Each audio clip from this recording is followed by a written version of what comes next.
get started, we're just going to start off on a little bit of a sad note. Someone who should be here tonight unfortunately passed away. Pastor Marcel Langhorne Jr., who we just appointed to Community Board 4, passed away, and today was actually his services, and it's his birthday. So the borough president asked that we just have a moment of silence for him, and I'll just let you guys know a little bit something about him. We were very proud to appoint him to Community Board 4, so we're very sorry for his loss. Pastor Marcel Langhorne Jr. was a recent appointment and proud to serve Community Board 4. He unfortunately passed away on August 12th. Today would be his birthday, and we were looking forward to welcoming him as a Community Board member tonight. He worked as a peace officer for CUNY for over 25 years. He was a faithful and loving husband to his wife, Ruth, of 26 years, and 9 children who he dearly loved. He was a senior pastor at D3 Ministries, a church he and his wife co-founded. So just before we get started, we'll have a moment of silence. May he rest in peace, and may his memory be a blessing.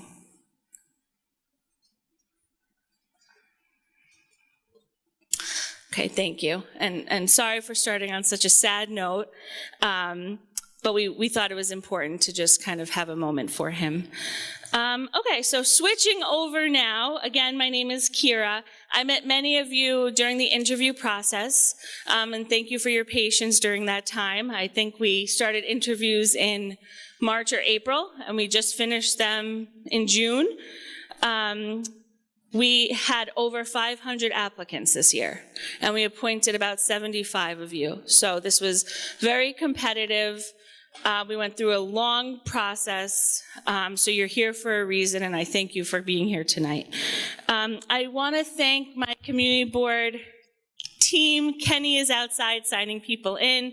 Alexis just had a baby, and we have Tom Lucania, our deputy chief of staff, Rob Maraglia, our general counsel, and Kimberly McNabb, the deputy director of planning and land use. So thank you guys. I am very proud to announce that you are one of the most diverse groups to be appointed to community boards here in the Bronx. The borough president is very intentional in reviewing each application and diversifying each board. Among us tonight, we are parents, veterans, those who identify as LGBTQIA+, and immigrants. Thank you again for applying, being involved in your local community. Please give yourself a round of applause.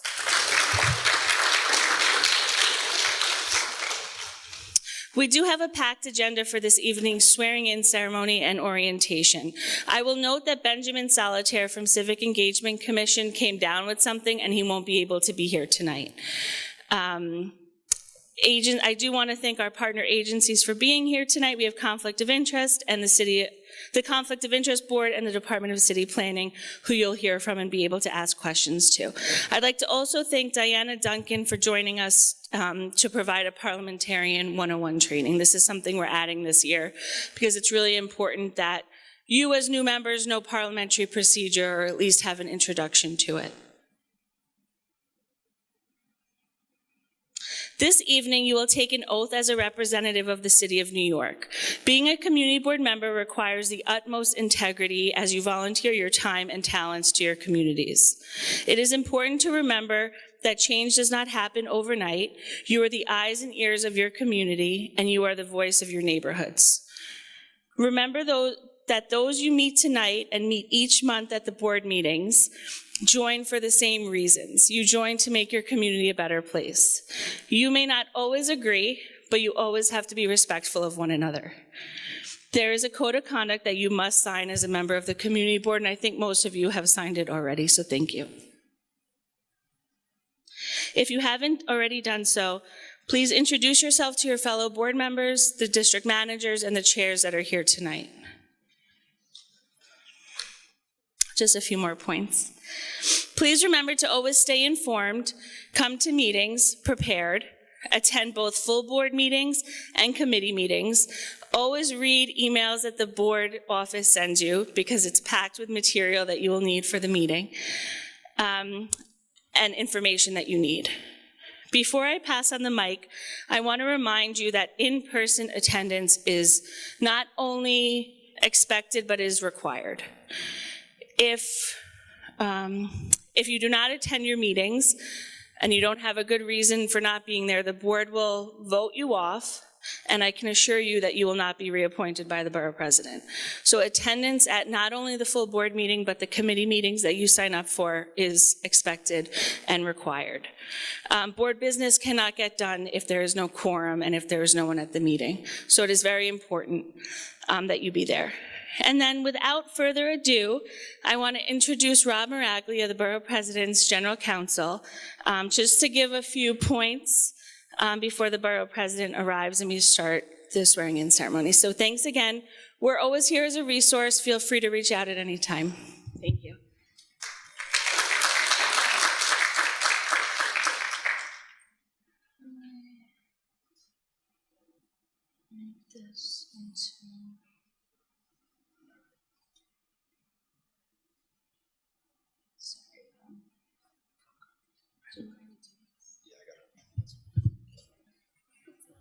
Oh, it's not that?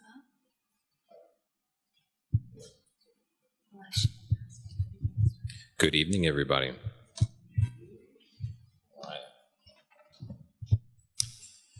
Does anyone know why sharks don't attack lawyers? It's a professional courtesy. All right. Sorry, I'm a better attorney than I am a joke teller. I apologize.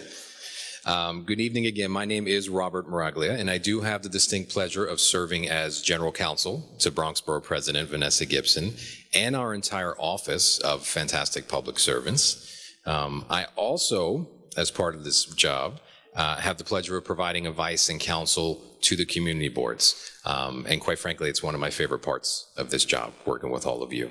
Okay. We're going to be working quite closely together. Generally, when you have questions about process, procedure, conflicts, ethics, all kinds of questions, that's going to be me in my office, and we're going to stay pretty close together during your service, okay? We also serve as a liaison, connecting you with other agencies when more specific expertise is needed. As Kira shared with you, we have our friends from COIB and a few other agencies here tonight. So we're going to link you with them when that specific information is needed that we don't have, okay? So where the line gets drawn in our relationship legally is generally when an issue arises that is either in court or likely to wind up in court, okay? It's very rare that that happens, but remember, you're involved in very large projects, some hot issues occasionally, and the community board occasionally does get brought into lawsuits, okay? So not you personally, don't worry. I see the gasps in the audience here. You will be represented by the law department at that point, just as we would in the borough president's office, okay? The point of me sharing that with you and the key takeaway here is that you're always covered, okay, no matter what. And you're always supported by officials internally and externally in this role. You're never by yourself. That's what we do here. We're here, we got you, okay?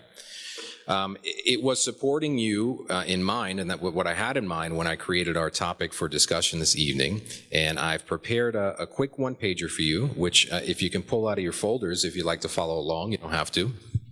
The one-pager is called The Quick Guide to Successful Community Board Service. And you're going to hear from a number of subject matter experts tonight, like I said, from agencies on some very important topics, much harder topics than this, and I want to save your brain space for the important stuff. So I kept this short, and I condensed it down to a lucky 7, so we have some good luck together as well. And we're going to go through this together quickly, okay? So number 1, and I hope these are no-brainers to you guys as well, but number 1, show up consistently and do your homework. Okay. Regular attendance is not only a requirement of service, it also builds trust and ensures your voice is part of the decision-making process. Review your agendas before the meetings. Review all the materials in advance. Give yourself some time to research. It's going to make the meeting run more smoothly. It's going to be respectful to your colleagues and to the public. Okay. Meaningful preparation time means more effective and impactful contributions. We'll all be better for it. Okay. Number 2, listen first, speak thoughtfully. Again, sounds pretty easy. It's not always so easy to do, especially when you're dealing with emotional, difficult issues that you may have personal feelings about. Respect the different perspectives and contribute constructively. Kira just shared with you, and the borough president will go into today too, the extraordinary diversity that we have in the appointment in every single way, professionally, age, background, language, everything. Respect the folks across from you, respect your colleagues, okay? Think before you speak, and please be mindful of your official role. So from today on, before you do that tweet, before you go on Facebook and put that post, think about yourself in your official capacity and what that means and what that portrays to the public. And be very careful about that. It's a responsibility, okay? Number 3, be a bridge, not a barrier. You don't want to serve as a monolith in this position. Yes, it is an honor, it's a great responsibility, but get out in your community, share information with the community, and bring that back to the board. You guys are the boots on the ground. You're the only way that we're going to be able to hear the important things that your neighbors are saying and sharing, okay? Celebrate wins and support each other. This sounds like a kind of cheesy pep talk part, but it's really incredibly important, and we've seen this play out again and again, the importance of this on the boards. Acknowledge progress and contributions to keep morale high. Support your fellow board members through understanding and encouragement. Give each other a little pep talk here and there. Say that was a great point after the meeting. Share this information together. Be a good neighbor, be a good friend. It goes a long way. Keep personal and business separate. You're probably going to hear a little bit more about this from COIB, our friends at the Conflicts of Interest Board, but this is a really important part for you. This is the number one way people get jammed up in community board service, okay? Keep your personal and private matters separate from community board business. Board service is about community, not personal gain. Avoid conflicts of interest and never use your board position to promote your personal agenda. Transparency and fairness protect the board's credibility. I'm going to give you a really simple tip here that I hope many of you have already done. I know some of your chairs and DMs are in the room here. Create an email account. It's free. Gmail, Yahoo, whatever you want to create a free email account and dedicate it only for the work of the community board. As community board members, unless you become a chair or you're a DM, a district manager, excuse me, you won't be getting an official city email address. So create that email to keep everything separate. Everything we do here on the community board is foilable. Does anyone know FOIL? What that is? Hands raised? Freedom of Information Law. That means that everything you do is official business and can be requested at any time from any member of the public, okay, including your not so private conversations about projects or your feelings about your fellow board member that you write. Keep this private so you're not commingling these things. It's going to keep your mind a little sharper too about you're being careful about what you're saying. It's a great trick. So please do that. Here's one that's come up a lot lately. Have thick skin, okay?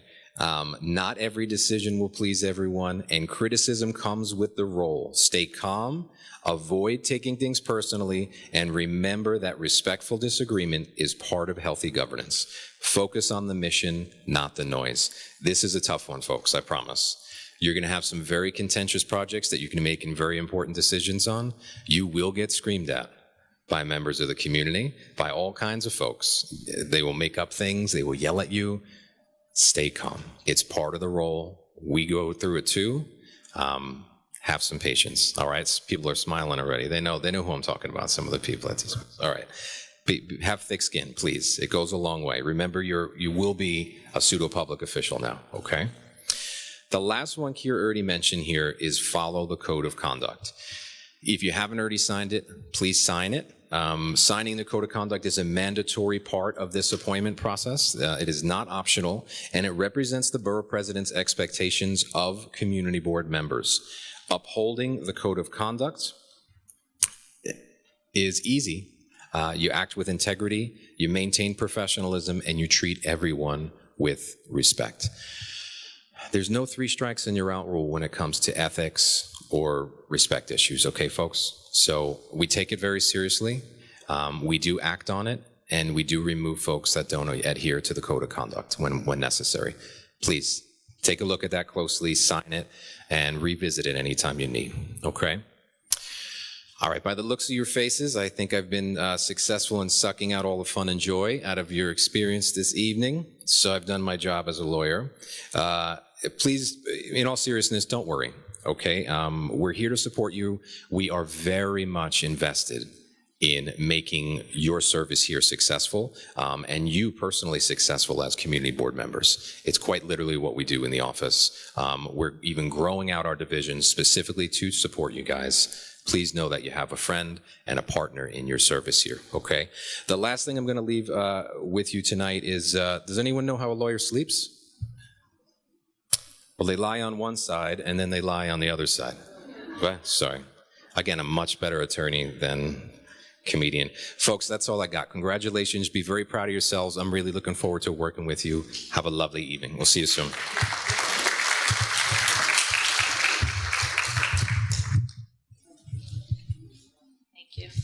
Thank you very much, Rob.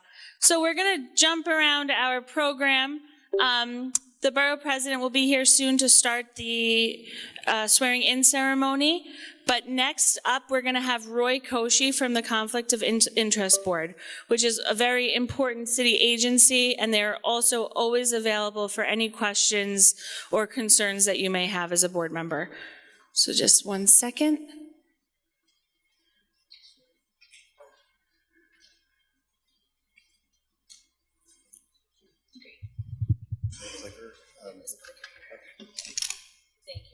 Thanks. All right, good evening, everyone. My name is Roy Koshy, and I'm from the New York City Conflicts of Interest Board. This is a brief overview of the Conflicts of Interest law, and it's a law that's in the city charter, and it applies to everybody who's employed by the City of New York or is deemed a public servant for the City of New York, which would include all community boards, of course, as well as every single city agency in New York City. So now, why am I here tonight? Why am I, talking to you about this? Well, we understand, obviously, like you've been selected to serve on your community board for a very important reason. You are members of your community that have very substantial interests in said community. And so, our law in regards to you is here to make sure that your community board service and your private interests don't overlap or don't appear to overlap in a way where it looks like anyone is compromised in their ability to carry out their service. So that's basically why we're here. Okay. Oh, well, it's not clicking. It's clicking on mine, but it's not clicking on the screen. Hang on 1 second. Sorry. Yeah, I just clicked it over here and then. Oh, there we go. What's that? You can use this before. Okay. Okay, so why do we have a law? I kind of just summed this up. I mean, really, like the mission for all of us as city employees is just to preserve and promote that public integrity by helping public servants address those conflicts between our public service and our private interests. And really, like this law is essentially about the public trust, about the public never doubting how their taxpayer dollars are being spent, how any of the actions that we take are not at their expense, basically. So let me just tell you about our agency first. I mean, so we are an independent non-mayoral oversight agency, and our responsibility is to uphold the city's conflicts of interest law. So we do these trainings at all city employees and every community board as well. So you'll meet one of us every 2 years at least. Our board also does carry out enforcements whenever somebody violates the law. And so, of course, the enforcement unit are the folks I want to keep you away from. So if I want to keep you away from them, I'd love to steer you towards our advice unit. If you happen to have our handout, our contact information is on our handout as well, but it's up here as well. You can call our advice line Monday through Friday, 9 a.m. to 5 p.m. You can ask for the attorney of the day, and you can ask them about your conflicts of interest related questions, and they can talk with you about that. And of course, we work with the general counsel's office as well. I do invite you all, if you have it on your handout, just hold on to our contact information and reach out to us whenever you need us. And if you'd rather not do this over the phone, you're also welcome to go to our website, and there's a Get Advice tab on the front page. You could just click on that. Okay, so let's get into the law and how it affects community board members and why we should care about this. So one of the big, obviously, like you know this, one of the big responsibilities of community board members is voting on matters before the community board. So what you want to keep in mind about voting in general, we have here the 3 Ds: disclose, discuss, and don't vote. Now, don't vote under certain circumstances. I should have maybe like written that out. I'm not telling you to never vote on matters, because you have to actually as a community board member. But let me just deep dive into this a little bit more. Community board members are prohibited from voting when they have a conflict involving the matter before your board. And what do I mean by conflict? I literally mean, basically like voting would cause a direct economic gain or mitigation of loss for oneself or one's associate. So we define associates in our law as your spouse, children, your spouse, siblings, parents, and children, basically, and anyone that you have a financial relationship with. Now, what do I mean by financial relationship? I just mean anyone that, any relationship where there's an inherent financial obligation between the parties involved. So that can be, as you can see, a client, like if you represent private clients on the side, you can't represent them back at the board for pay. Business partners, debtors and creditors, which would include like, any individual that I owe a lot of money to or they owe a lot of money to me. Landlords and tenants, your private employer, your manager at work. If you sit on the board of a non-for-profit, there's a fiduciary duty, obviously. So you can't appear to be working in the interest of these parties at the expense of your service as a community board member is basically my point. Okay, so you can't vote when there's a direct economic gain to you or the associated party. So now, what can you do when that sort of a matter comes before your board? You can discuss the matter when you have a conflict, but before you discuss it with your fellow community board members, you have to disclose your financial connection to this matter. Make sense? Any questions so far? Great, okay. Let me just scroll down here, sorry. So basically,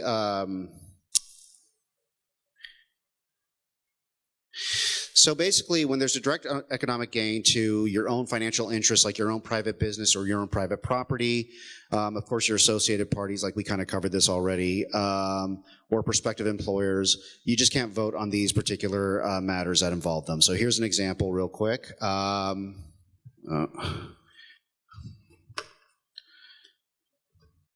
Sorry. New to PowerPoint. Okay, here's an example. Let's say I own a tiki bar. Well, and maybe that tiki bar, maybe I want to apply for a liquor license for my tiki bar. What can I do about it? What I have to do, if this is coming before my own community board where I serve, I would have to disclose first, hey, that's my bar. Now, can I discuss the value of awarding my bar a liquor license? Yes, I can. Now, am I allowed to vote on that? No, I'm not. So we got the 3 Ds here in this particular situation. I can't vote on my own bar, but can I vote on other bars with liquor license, maybe on the same block in the neighborhood? What do we think? Yes, of course, because there's no direct financial connection that I have to that bar, Here's another example. Maybe I serve as a board member for the Museum of Modern Art. And, obviously I have a fiduciary duty to MoMA now because I'm on the board. What I have to do if there's a matter that MoMA has before my committee board, first disclose, I'm on the MoMA board. And then I can discuss whatever that matter is. But can I vote? No, I cannot vote. So I do not vote on that. And then also, it's very common for like city employees or government employees to serve on community boards as well.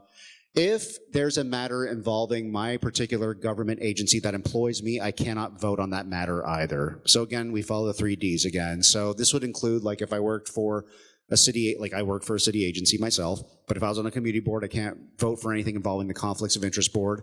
If I was a DOE employee, I can't vote on anything involving the Department of Education. That would include any government agency or quasi-government agency. So that would include like, the post office, any federal, state, or local agencies, any public authorities. That would include like CUNY or SUNY, UN, post office, like I said, libraries. The reason for that is, the reason we have this firewall here is that we never want to give off the appearance that any governmental agency is shoehorning their own interests through me, the community board member. So, in these cases, yep, again, disclose, that's my agency that employs me. We discuss the matter that that agency has, but then we do not vote. And then also, in general, we are not allowed to represent our government agency before our own community board as well. Yeah, any questions about that? Great. Okay, now chairing the board or chairing committees. So basically, like, in general, if there's a matter for a vote that may have a connection financially to me and I'm chairing a meeting, I have to step down as the chair and I have to follow the 3 Ds again. Got to disclose that particular connection. Discuss, I'm allowed to discuss, but I cannot vote and I cannot chair the entire meeting basically as well. And also for certain committees, like, if there's like, if I'm on the educational committee at my community board or on the land use committee, I'm not allowed to chair those committees if I'm gonna be in a situation where like, I have like, say a private employer, like maybe if I'm on land use and I work for a construction company, if they're gonna have matters before the land use committee, I can't serve as a chair for that because I would have to constantly not vote.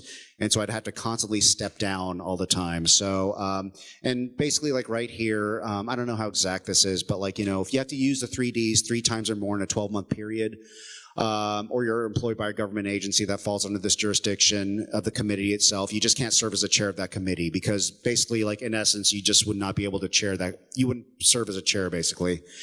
But you can serve on any committee you want to though. So this is just in regard to chairing a committee. Okay, now let's talk about quorum. So having conflicts, if I'm a community board member and I have conflicts with a particular entity that is a matter before my agency, it does not affect quorum. The only thing that happens is that I just can't vote. So here's an example, like if there's a quorum meeting of 26 people, a matter is up for discussion and 3 members have conflicts of interest, you still have quorum. Basically what happens is that, and yeah, again, the members have to disclose their interest. You can participate in the discussions with the other 23 members of the quorum, and then you just can't vote, but the quorum is still maintained. And then basically what happens is that the number of yes votes that are needed, it just, the number is lowered basically. It's just like we adjust the number of needed yes votes for a matter to pass, for a resolution to pass basically. Eligible to vote, 3 options. You have yes, no, and abstain. And then if you're ineligible to vote, you just can't vote at all. So you can't say anything, but you can discuss things. Any questions? All right. Some other topics really quickly. So our law covers a lot of situations that affect all city employees, like receiving valuable gifts from outside parties or tips or things like that. So this is going to be that section here. And this, I'm just going to kind of connect how it affects y'all as community board members. So gifts that are offered in connection of community board service should be refused, basically, because our law is here to prevent people from appearing to cash in on our city job, therefore looking like we're compromising our ability to do our city jobs because I'm receiving valuable gifts from someone. Like, am I going to approve their liquor license now because they, gave me a free meal, things like that. So here's some examples here. Like, if a gift, so here's an example. Like the first one, Juan is a CB member for a long time. He's been a regular at Dino's, a bar in his neighborhood. Occasionally, the bar buys Juan around. Now, do you think that that's a big deal? Like, do you think that like Juan is being corrupt there, or do you think that he can accept that free drink? I'm going to say yes, because if he's a longtime patron at Dino's, and he was a longtime patron before he became a community board member, and basically like they're buying back around because like he spends a lot of money there. That doesn't really give off the appearance that like, the Dino's is, the proprietor of Dino's is trying to corrupt Juan. Now, if Juan is ever financially connected to this bar, then like, we have a different situation. Now, the second one here, Juan received an invitation for a free dinner at the North Star, a new eatery in the neighborhood seeking a liquor license. Do you think Juan should accept that free dinner? No. Okay, yeah, because that's a situation where very much somebody has an agenda right there, and they have something that they want from one, the community board member, so that's the only reason they're inviting him. So that's why we don't allow that. So basically, like, yeah, just to sum that up, like anything that's being offered to you because of your city position is, you should be refusing that, or your community board service should be refusing that. Okay, so representing private clients. Obviously, like I said, you know, community board members, obviously, like you have a variety of interests in life. Many of you may have your own businesses, your own practices, your own firms that you run. Just can't represent private clients back at your community board. So, you know, here's some examples like architects, lawyers, accountants. And then also, so I can't directly, if I'm a community board, I cannot directly represent that private client back on my own community board, of course. But also, we can't represent, my firm cannot represent the clients back at the community board in general unless we get a waiver, unless the Conflicts of Interest Board issues you a waiver. So if you ever find yourself in that situation, you're welcome to call us about that and just maybe talk with us before, you know, someone from your firm represents a private client of yours. Okay, and then also interactions with community board staffs. You are not allowed to have any amount of like financial relationship with the staff of your community board. That would include not only like starting a business with a member of the CB staff, but also like being roommates with them too, things like that. No financial connections there. No political solicitation of community board staff. So obviously it's a very political time and we have a big election this year. So our law generally prohibits like superiors in city government from from asking their subordinates to do any political activity, which would include even asking politely. So you can't ask your DC staff to, like, you know, go support this particular campaign, sign this petition, make this donation. You know, like Robert said earlier, like, you know, that just has to remain completely separate from your city job. And then also close relatives of community board members cannot serve as community board staff either. And doing business with the community board, basically, like, if you wanted to sell your goods and services through your private company back at your community board, or represent the community board as an attorney in your private practice, receiving grants, receiving reimbursements, for example, for expenses, sort of situations like this, they're not possible without a waiver from the Conflicts of Interest Board, and these waivers are very, very rare. But if you find yourself possibly interested in this situation, just give us a call about that and we can talk to you about that. So here's some examples when a community board member might need a waiver from us, and that's seeking to do business with the community board directly, or the firm of the community board where the partner seeks to represent a client before the community board. So that's where you do just need to call us before you go forth on that action. Okay, post-employment, you are not allowed to appear back at your former community board on behalf of a private firm for 1 year after leaving the agency. So this is what we would call compensated communication, and this would include, like, not just appearing in person, but any communication like making a phone call on behalf of your private firm or private employer, or email or snail mail or anything like that. But this post-employment restriction only applies to compensated communication, though. It does not apply to social situations, and of course it does not apply to if you just want to come back and attend meetings. Of course you can come back anytime you want for that. So basically, like, this is a ton of information in a very short period of time, and you'll get more of it tonight, of course. And so just want to remind you that, I don't know if I mentioned this, but our advice from the Conflicts of Interest Board is free and it's confidential.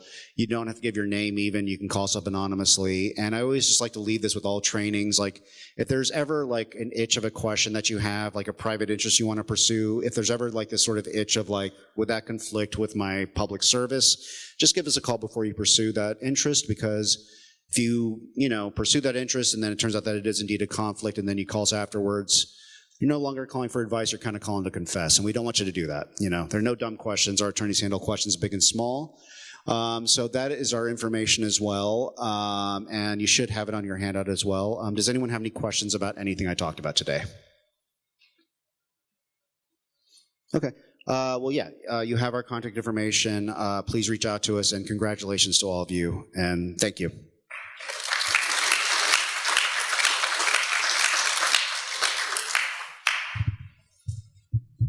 Sorry. Just be back? Yeah, just want to take it. I'll just take it out. Thanks. Thank you. All right, thank you, Roy. Without further ado, I'm going to introduce our Bronx Borough President, Vanessa L. Gibson, to take over the next portion and our swearing-in ceremony.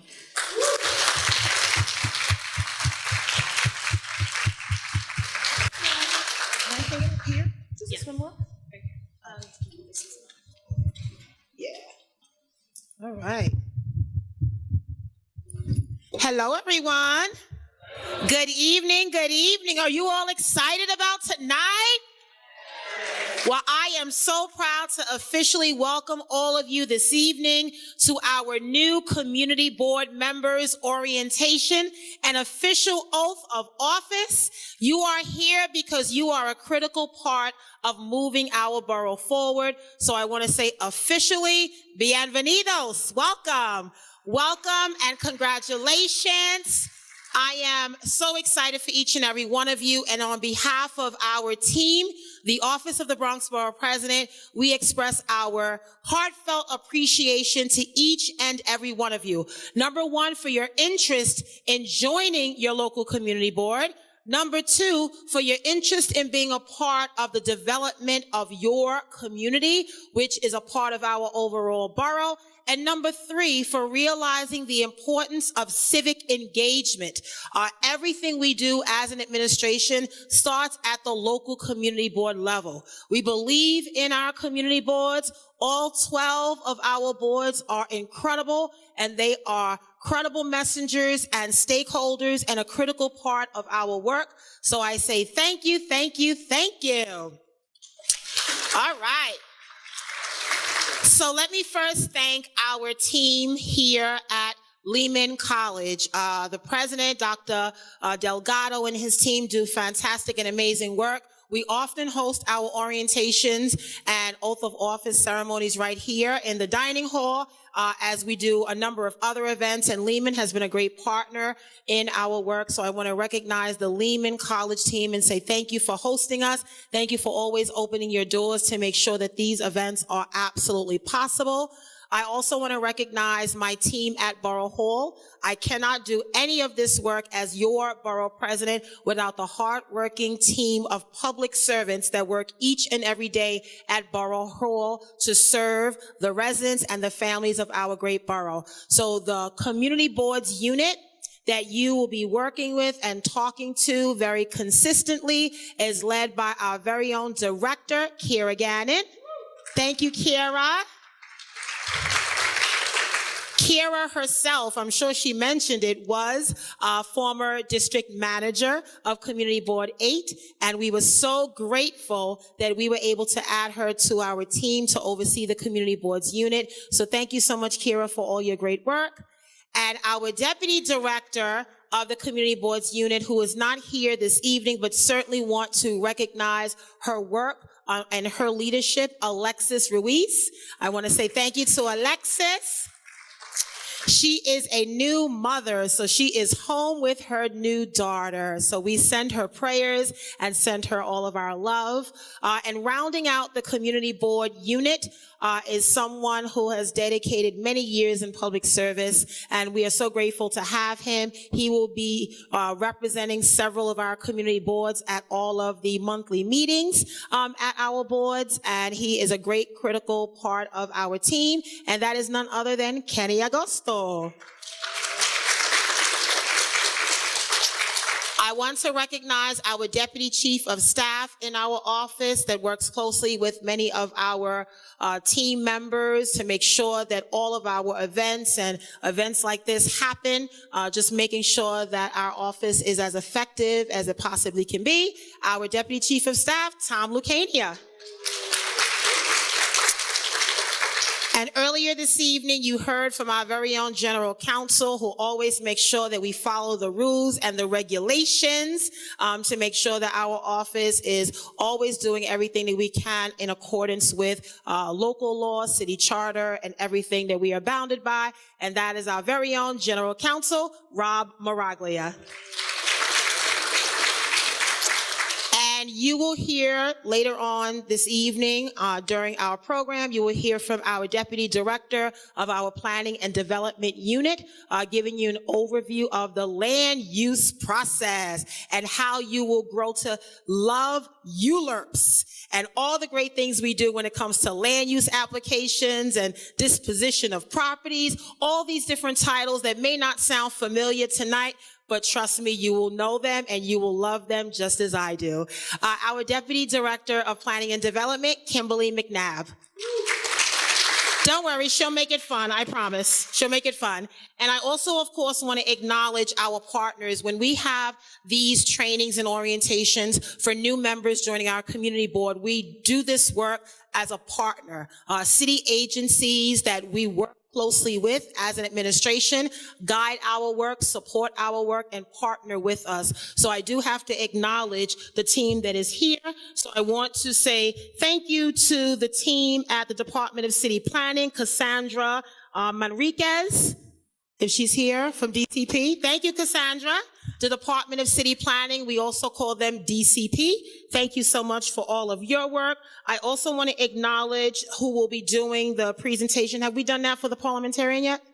Okay, all right, good. So I'm ahead of that. So an introduction to the parliamentarian procedures so that you all know. I want to acknowledge from Parley Pearl Consulting, Diana Duncan is here with us tonight. And Conflicts of Interest Board, we also call them COIB. I want to recognize and say thank you to Alex Kipp for the presentation. And we will also make sure that you get the information from the New York City Civic Engagement Commission, CEC. We do a lot of work with them as well. We could not get the presentation tonight because the representative was not feeling well, so we do want to say thank you to the New York Civic Engagement Commission as well. And so each of these agencies that I've talked about are a part of our work as partners when it comes to overall training and support of all of our members of the community board. So all of the information that you are getting as new members is to support you as a new member, to strengthen you as a member, to allow you to understand how community boards work, what we are guided by when it comes to the city charter for the city of New York, and to really make sure that you understand the process in city government so that ultimately you can be a stronger member of our community board. So I am excited for all of you. This is such an important opportunity for all of you to be a part of our 12 community boards. And as borough president, our team works hard each and every year to strengthen our relationships with partners, with stakeholders, with community organizations, with CBOs, to make sure that we're always looking at creative ways of bringing on new members of our community board. And over these past 3.5 years, I cannot believe that I am in year 4. It has been quite a journey, both rewarding to understand what the role of community boards are, but also what we can do to make sure that we are improving relationships with our partners in city government, in state government, as well as the larger community of stakeholders and community organizations that we work with. So I welcome you all, and I'm very excited about this evening and also about you being a part of our community board. So let me also acknowledge our leaders. We have district managers who are here. We have community board members, and we have chairs who are here. And it's always good for you to understand who your district managers are, who your chairs are. These are the leaders of all of our 12 boards, and we work very closely with our DMs and our chairs when it comes to new appointments, when it comes to reappointments for existing members, when it comes to the day-to-day operations of our boards, when it comes to new initiatives, new partnerships, new opportunities, anything that happens across our borough. We work closely with the district managers and the chairs to make sure that we are aligned together, to make sure that we get feedback, we get input on new opportunities to make our borough better. My primary goal as your borough president is to strengthen our borough, to look at factors that uplift our community when it comes to job growth, economic development, income inequality, which is an important issue to deal with, public safety, and affordability, right? And every issue is important to us.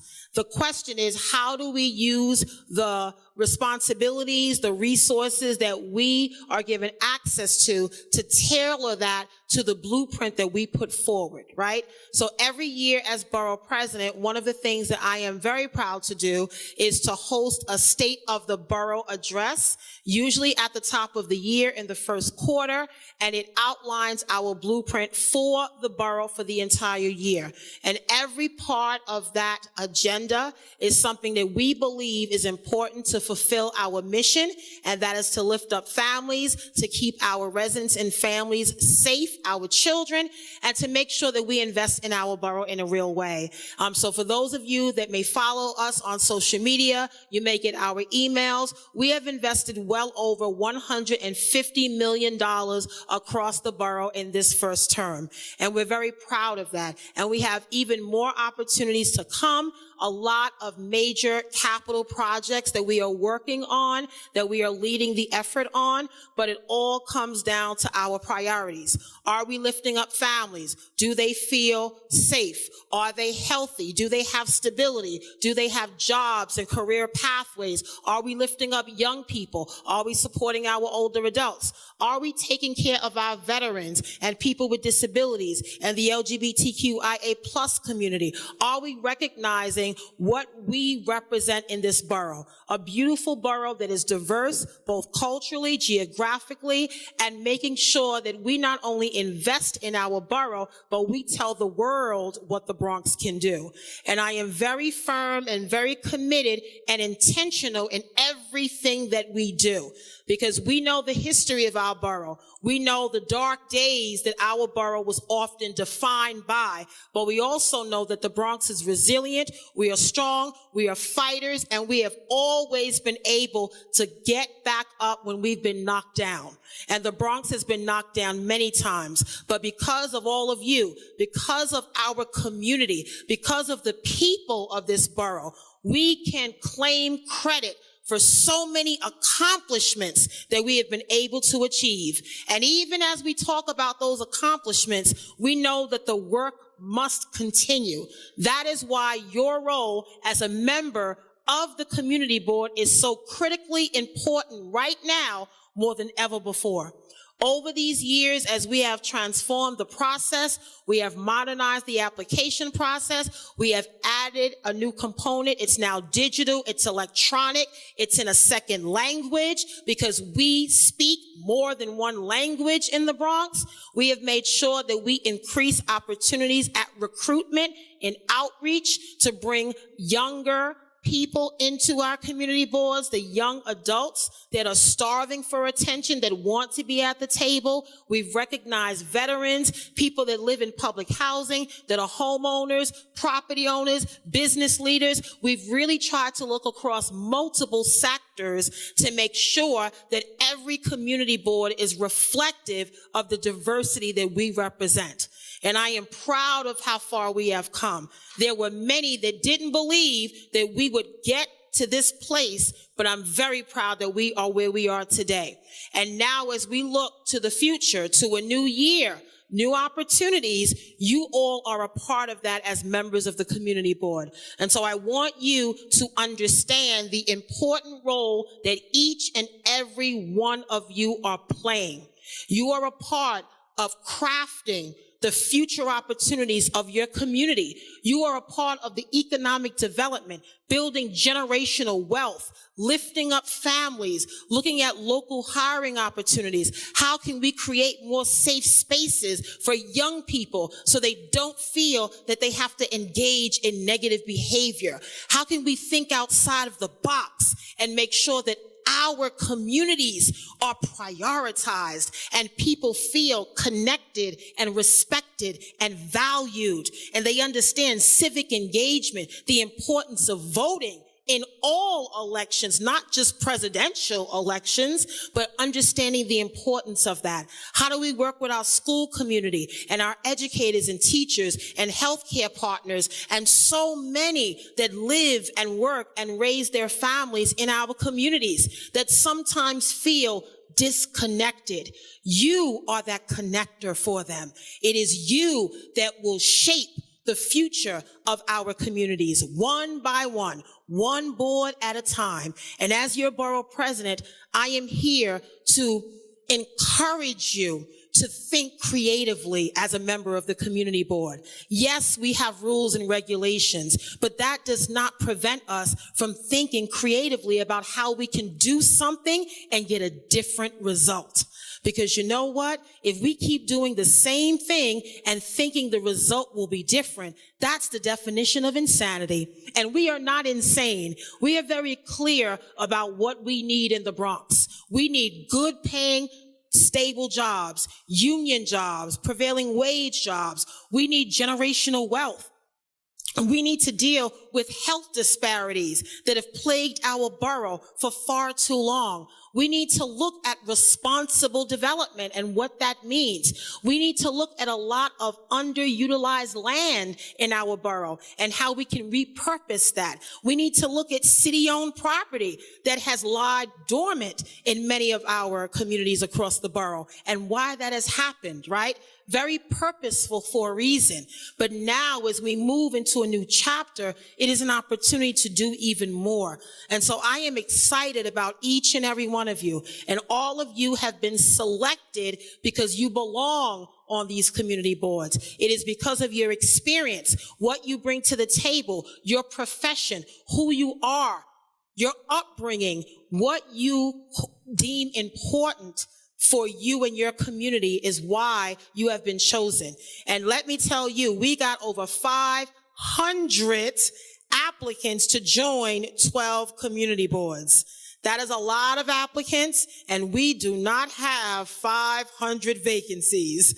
We go through the reappointment process first with all of the current members that want to reapply for a 1 or 2 year term, and then based on that, obviously, we do get resignations. We get people that may move out of a community, out of the borough, out of the city, etc.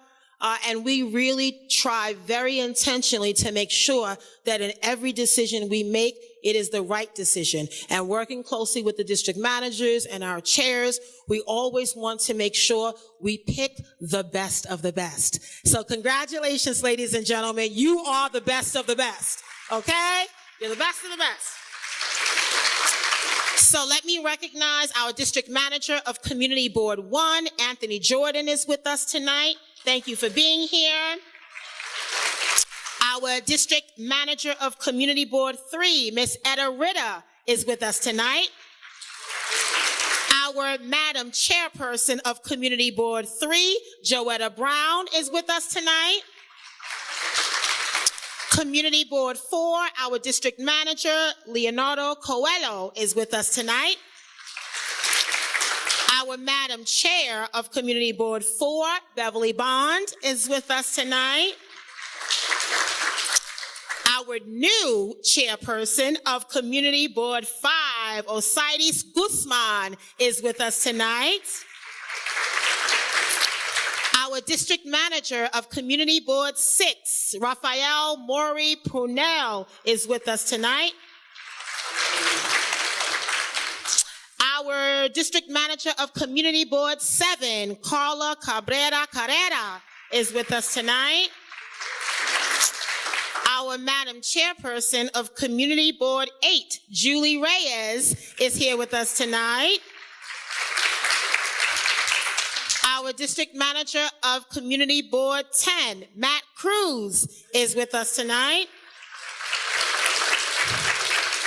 Our Madam Chairperson of Community Board 11, Cynthia Rodriguez, is with us tonight. And our district manager of Community Board 12, George Torres, is with us tonight. Did I forget any chairs or DMs?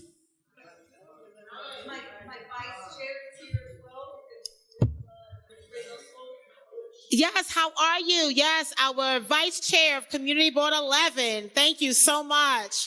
Sir Reynoso, thank you for being here. And really everyone, your presence makes such a difference. And I know when we began tonight's orientation, it was with a moment of silence, and I do want to say thank you to Kira for recognizing that, and Community Board 4. We were set to appoint one of our dear pastors that represented the D3 ministries and the Highbridge community of Community Board 4, and he passed away suddenly last Tuesday. And last night, I was with his family as I was this morning at the wake, and his beloved wife of 26 years, First Lady Ruth Langhorne, sends her love to all of you. She said her husband was so excited about being a member of the community board, and he would have loved to be here, but God had another plan. And so we carry on in his honor for all the work he's done as a pastor, a minister, a motivational speaker, a father, a husband, a grandfather. And that is just the story of the Bronx. We are hardworking residents that care, that want to make sure that our communities are striving and thriving. A part of our blueprint earlier this year for 2025 is the Bronx will strive and thrive in 25. I am very, very determined to make the Bronx the very best that it can be. Even despite some folks that love to give up on the Bronx, we prove them wrong every single day. We have been able, community board members, to lower our unemployment rate since the pandemic from 26.6% to 5.8%. And that is because of the Bronx, businesses and people that stood up and said, we are not going to allow our residents to live in poverty and not have economic opportunities. So what are we doing? Creating jobs, creating programs that lift up families. Our Future Forward initiative with the Department of Labor. We have held almost 12 job and career fairs since we've been in office. And we have another one coming up on October 1st.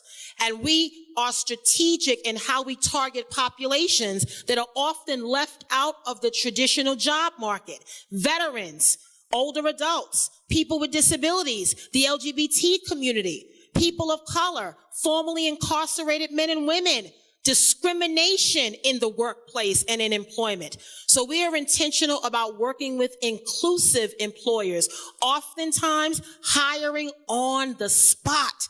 And that's what I love. And we're going to come out with a report very soon that will outline all of the individuals that have been hired and employed through our job fairs. And our job fairs extend beyond the Bronx. I know I'm the bar president for the Boogie Down, but people show up from other places because it just shows you how urgent it is when people are talking about needing jobs. But not just any job, folks. Good paying, stable jobs that allow you to live and take care of your family, right? And so all of the work that we are doing and that we will do together is about economic development. It is about prosperity. And so it is so heartwarming for me that all of you are here tonight because it really does make such a profound difference. So before I do the oath of office, which I'm very excited about, I just want to again say thank you to the staff and thank you to everyone for all of the work that has been done to get us to this point. I do want to stress a couple of points as you are now new members of the community board. My district managers and chairs and vice chair will absolutely agree. Number one importance, attendance, attendance, attendance. Show up. Show up and show up. We know emergencies happen. We know that there are last minute things that may happen. We are all working class people. We are professionals and parents and grandparents, and we have responsibilities. But to the very best that you can, I need you to stay on your attendance. Because we will do that. We monitor attendance. And when we see patterns and things that are happening, we will reach out to you and find out, is everything okay? Are you all right? Do you need any help? Please feel free to talk to your chairs and your district managers. If you are experiencing a hardship in your family, in your home, that is going to cause you to not be able to attend meetings consistently, please let us know. It's really okay if you give us advance notice and we can make a plan. You are required to attend your general board meetings once a month, but then you also need to make sure that as you join committees, you also have to attend the committee meetings as well, right? Attendance is so important because if you do not show up, you're not counted and your voice is not in the conversation. And for the sake of making quorum, you will be asked to vote on important items that are timely. When it comes to applications that you get from agencies, we need quorums at every meeting in order for you to vote items out. Same thing with the committee. Committee meetings, items are voted out and they go to the full board. So everything is done very meticulous because it's usually on a time frame with a deadline. And so we do want to make sure that you understand the importance of attendance and showing up. And then the second thing I want to encourage you is to be a part of the conversations. We know that not everyone likes a microphone like I do. I know. But I do want to make sure that you are spirited in conversations, right? We may not always agree about every single issue, but we're not going to be disagreeable and we're not going to be disrespectful to each other. We have a common respect for our colleagues that are members of our board and for leadership that has been chosen, committee chairs for a reason. We respect them. We're not going to be argumentative. There's ways that we have spirited conversations without being disagreeable and disrespectful, right? And we know that. We have professional standards that we have instituted, a code of conduct that we instituted 2 years ago that every member must sign off on because we are here to create a standard and a level of professionalism, right? You are members of a community board for a reason, and we want to make sure that everyone adheres to that standard and that professionalism. But I encourage you, members of the board, feel free to have conversations. It's okay to ask questions because you don't know everything, right? This is a learning process for all of you. You are new to this, but you're not new to life. You're not new to hardships and challenges that we have faced in the Bronx. You have experiences and you have stories and testimonies, and that's good. That's a well-rounded conversation, right? And so I encourage you to be a part of conversations that you can add value to, that you can offer input. Guess what it does? It helps us become a healthier board and a stronger board as a result of that. So in addition to the attendance, I talked about the code of conduct. I talked about some of our efforts to transform the community board process, which we're very happy that we continue to do, working with many of our partners throughout the borough. We've been able to hold workshops also to really support members of the board. The parliamentarian training that we're having tonight is something that's fairly new, but we, as your borough president and the administration, are always looking for new ways to help you as a board member. That's why we work with the Department of City Planning. That's why we work with Civic Engagement. That's why we work with COIB, because we're always trying to find better training for all of you, right? We can never stop learning. Even as adults, we can never stop learning. And so that's important for me as well. One final note that I wanted to share. We try to always look at diversifying our community boards. As I said, we represent 12 boards from Community Board 1 all the way to Community Board 12. And as borough president, I work with my fellow borough presidents on initiatives that they're instituting in their own offices, and we share ideas, right? I don't take credit sometimes. I allow them a chance to just show me what they're doing in their boroughs, and I also do the same, and we have a good camaraderie, right? Brooklyn and Queens are bigger than us in the Bronx, so they have more boards. Manhattan is the same size, and then Staten Island has 3 community boards. But ultimately, we all have a lot in common, and we try to share ideas as we work with members of the city council because they have the ability to introduce legislation that will shape how we do work, reporting requirements that we have. So we are constantly in conversation all the time. But one thing that I stress to all of you is that we are always trying to find ways to be a better office, to be a better administration, and ultimately that makes you better members of the board. So be on the lookout. If there are any new opportunities for training, we will make sure that we stay connected with our district managers and with our board chairs.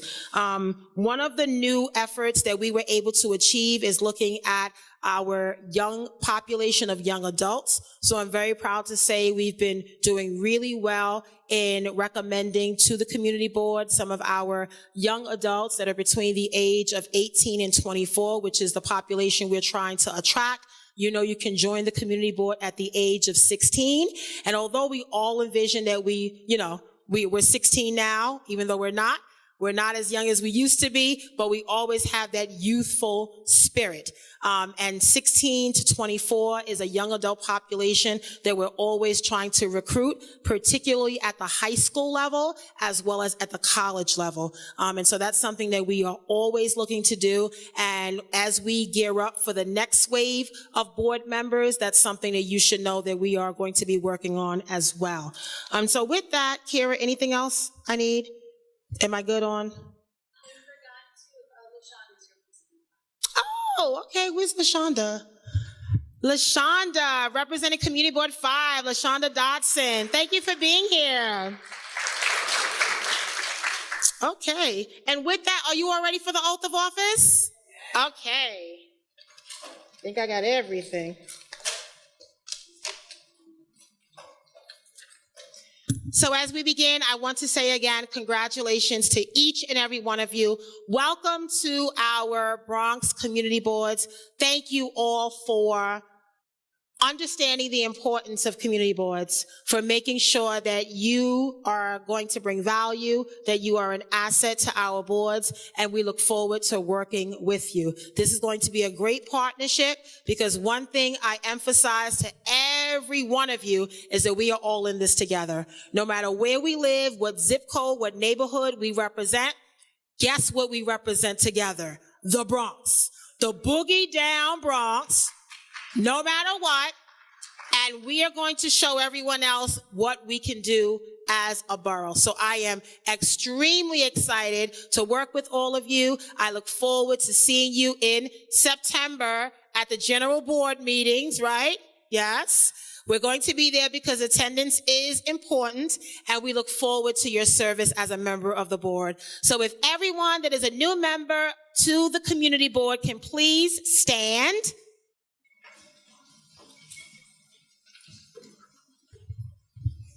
Everyone got their phones ready? Yes. Okay. I like to ask because, people don't ask. Like, is your phone ready? It's ready? It's on video? It's on photo? Okay, we're ready.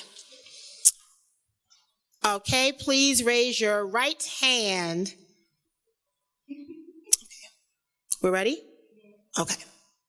I state your name. Do hereby pledge and declare that I will support the Constitution of the United States. The Constitution of the State of New York. And the City Charter of the City of New York. I will faithfully discharge the duties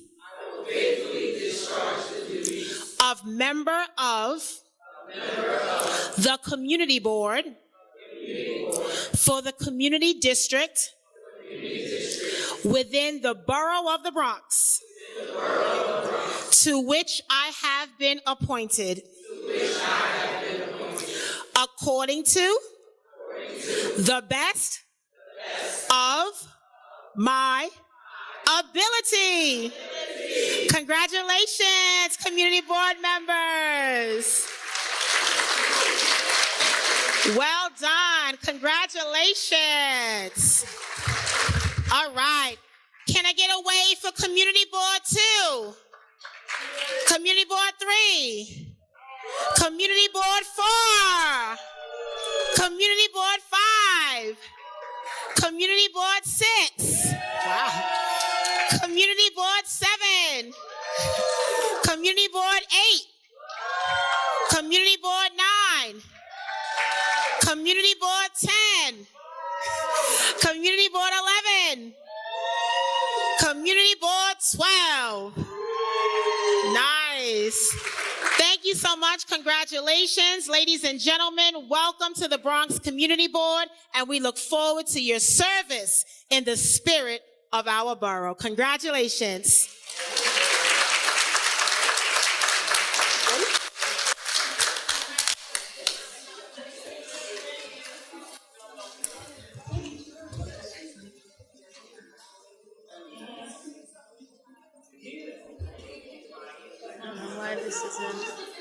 It's this one that we're supposed to be doing. I don't know why the mouse isn't working.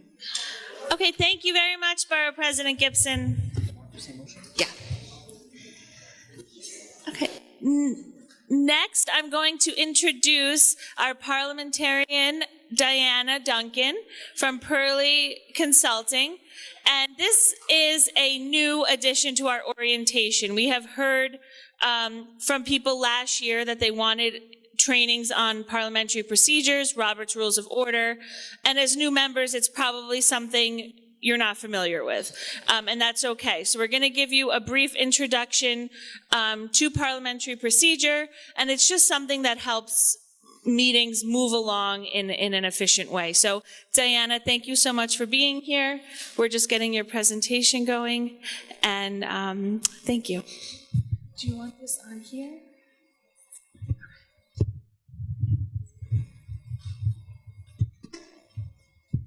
Good evening, everyone, and thank you to President Gibson and her office for having me, and congratulations to our newly appointed community board members.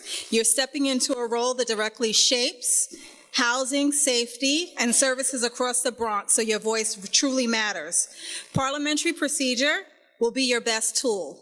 It is not just about the rules and the sake of rules, it's what keeps meetings fair, focused, and productive. It ensures every member is heard and every idea is considered and decisions reflect the will of the board, not just the loudest.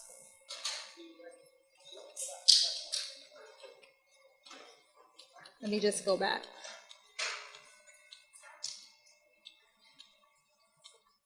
So a little bit about me. I am a professional registered parliamentarian, and I have conducted parliamentary procedure workshops through the CEC and also through other parent-led organizations. Many of your faces I may have met virtually through the civic engagement community, and I was just recently at a community board in the Bronx a few months ago. And my mom just reminded me that even though I'm from Brooklyn, that we actually lived in the Bronx for a year, but she wanted to move back to Brooklyn because she wanted to be closer to family. But Bronx is, still kind of like home for me because a lot of my good friends are from the Bronx. So this evening, we're going to have an introduction to parliamentary procedure, understand the basics of parliamentary procedure, learn how to conduct effective meetings, discover the roles of chairs and members, explore the importance of order and decorum, and gain confidence in handling motions and debate. So many of you are wondering, who is Robert and why does he have so many rules? So Henry Martin Robert was an engineering officer in the Army. He was active in church and civic organizations, and one day he was called upon to chair a meeting that lasted 36 hours. Yeah, that's very crazy, and he thought so as well. He went back and he vowed that he will never chair another meeting unless he knew the rules of parliamentary law, and he created a brief manual that was like 16 pages long, I'm sorry. Then later on, he noticed that it didn't suit the needs of ordinary society, so he increased it later on.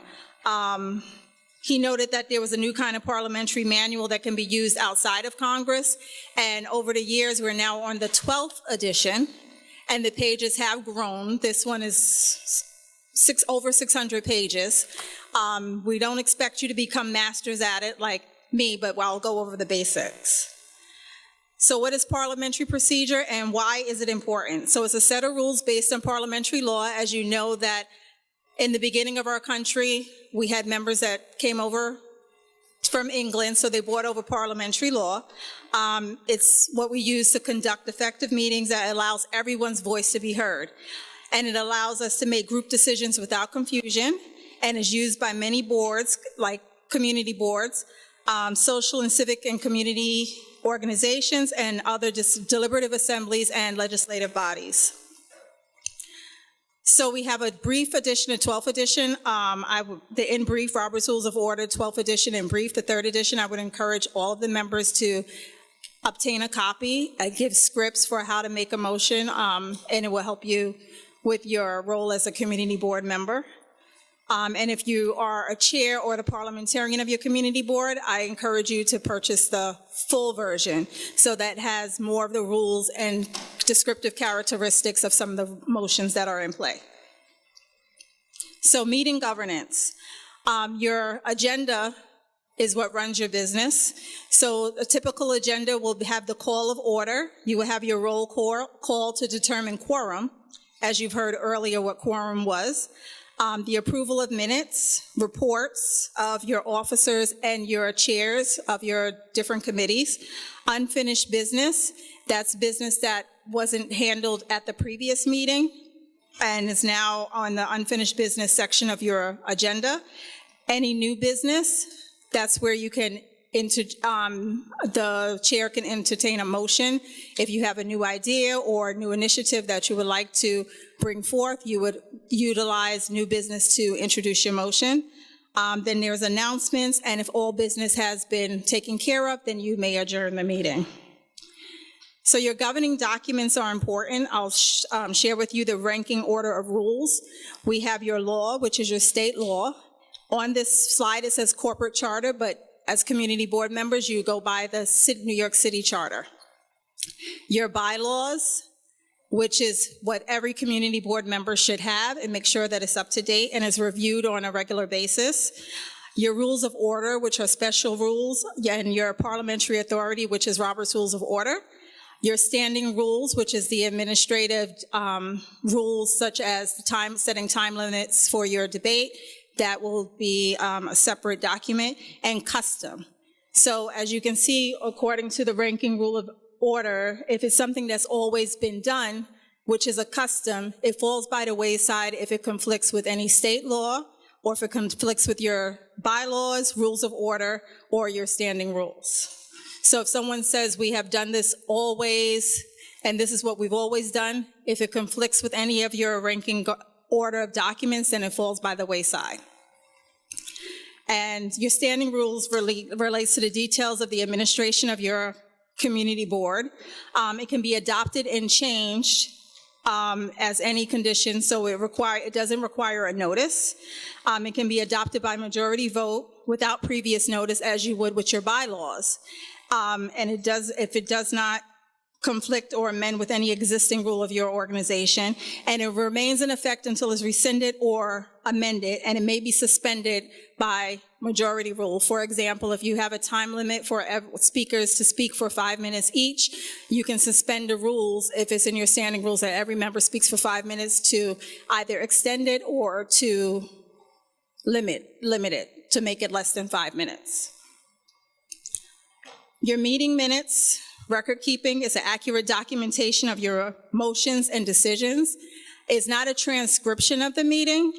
I know that there's some confusion. I've seen minutes that had like, this member said this and this one said that. That's not supposed to be in your minutes. It should have a brief summary of your reports, and it should actually state the motions that were made at your meeting. You review and you approve it at the next meeting, and best practice would be to distribute it beforehand so that you're not wasting time at the meeting reading it. It takes about 5 to 10 minutes depending on the length of your minutes, but if any member wishes for your meeting minutes to be read, then they can be read during the meeting. So the role of the chair, you have a very exciting responsibility. You set the agenda, and you're responsible for making sure that all of the necessary topics on the agenda are followed. You lead the discussions, guiding conversations, and keeping participants focused on the agenda. You encourage participation, so that ensures that all participants have the opportunity to share their insights and contribute to the discussion, and you remain impartial. So the chair must remain impartial, ensuring that the meeting objectives are met without bias towards any participant. The chair is also responsible for making sure that there are order and making sure that members follow the order. You guys have your bylaws, and you also sign your code of conduct. So you have those to govern how you conduct yourself as a community board member. The chair is also responsible for making sure that meetings are going on time, and ensure that all agenda items are covered and discussions remain productive, and preventing interruptions to maintain a respectful environment so that everyone can express their views. You don't have to agree, but you do have to remain respectful during your meetings. The role of members, encourage members to contribute actively, enhances the quality of discussions. As members, it is great that you learn your city charter, also know what's in your bylaws, and also know how to conduct your meetings using Robert's Rules of Order and how to state a motion when needed.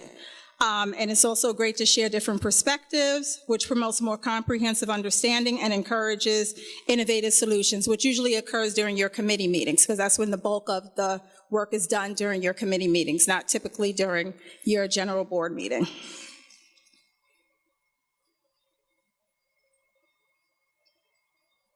Sorry. So when it's time for a debate, it's important to remain respectful and follow the time management rules so that you can listen to diverse viewpoints, but not overtake the conversations. So if you've met your time limit of 2 minutes, please adhere, or 5 minutes, please adhere to that, and not, raise your hand and be disruptive to keep harping on the same point over and over again. We spoke about quorum earlier. Everyone knows what quorum is. It's the minimum number required in order to conduct business. I don't know what happened here. And the quorum should be actually stated in your bylaws so that everyone understands what quorum is. When you don't have quorum, you're not able to move forward and make motions. You can only give reports or listen to, presenters. Is there... Kara, excuse me. Oh. Give me a moment, I'm sorry, it went blank. That's okay.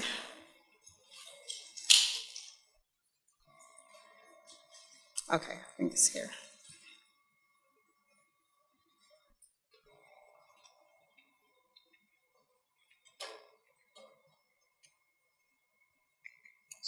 That's okay. A copy of the presentation will be circulated to everyone, so don't worry.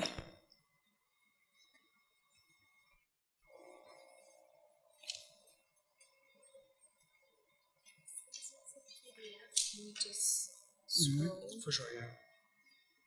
Do you want me to scroll for you? You can, yeah. Also, if you just want, give me 1 second. Because I can just use the arrow, correct? Yeah, so it wasn't just, okay. For sure. So just, I can do that, I was just using that. So a quorum ensures that decisions made during the meetings are legitimate and reflective of the group's overall opinion. So you can't have like 2 members making the decision for the entire community board. You have to go by the quorum that's specified inside of your bylaws. And having a quorum allows the majority's voice to be heard and represented in the decision-making process. And it's up to the chairperson to work with your district manager to ensure that quorum is being maintained and that you have quorum in order to conduct your business. So we'll go into the motion process. I can speak to it, it's fine. Okay. I don't know what happened. So main motions serve as a means to introduce new business for discussion. Understanding motions helps in structuring discussions effectively and allowing meetings to flow smoothly and remain focused on essential topics. Steps for making a motion. After obtaining and being assigned the floor, there are 6 steps to handle a motion. So a member makes a motion by saying, I move, not so moved, and not I have an idea or I want to make a motion. You let your community board know that you're making a motion by utilizing the terminology I move, so you're setting forth action. Another member may second the motion, except if it comes out of a committee report. If you have a recommendation or a motion that comes out of a committee report, it does not require a second, according to Robert's Rules of Order. The chair states the question, the motion to your community board members, and then allows opportunity for the members to debate on the motion. So you will have a say, you can give your why you're for it or against it, or think it shouldn't be considered at all. Then the chair will put the motion to a vote, and that's when you would utilize the roll call vote according to your community board. And then the chair is responsible for announcing the votes of the motion and the effect of the vote. In your handout, you will have examples of subsidiary motions which are used to modify or to dispose of main motions, such as lay on the table, previous question, and limit and extend debate, and to amend. Examples of privileged motions which address urgent matters that require immediate attention in a meeting. If we were in a meeting, then we would probably pause or recess in order to take care of our slightly technical difficulty. Incidental motions, they relate to the rules of the meeting, helping to maintain order and procedure during discussion, such as appealing the chair's decision. Yes. And if you want to just take a pause, we can get it up. Okay, no, that's okay. I can continue because we're going to send the handout out to everyone. Yeah, but it might be easier for them to follow. Okay. So if we just want to take just Okay. one moment while we pull up a new presentation. Just Okay. bear Okay, with us. I bear know with this us a is so minute. important, so. Okay. Sorry. No worries. Go ahead. Yeah, what you sent me doesn't have white pages, but that does. Yeah, no, I sent you the PDF. Yeah, that's. Do you want me to send you the PPT? He has it. So Okay. He's gonna just pull it up. Okay. Sorry. I don't know what happened. It's okay. I know they're gonna want to follow. Yeah, it's okay. You want a water or anything? I'm good. Thank you.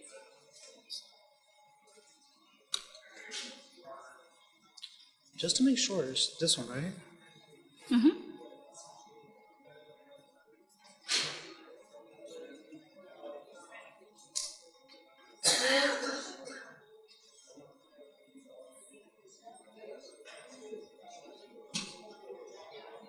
Do you want the PPT? No. So she sent it to me. So, That's okay. but it's democracy in motion, right? Mm-hmm. I'm just gonna reopen it.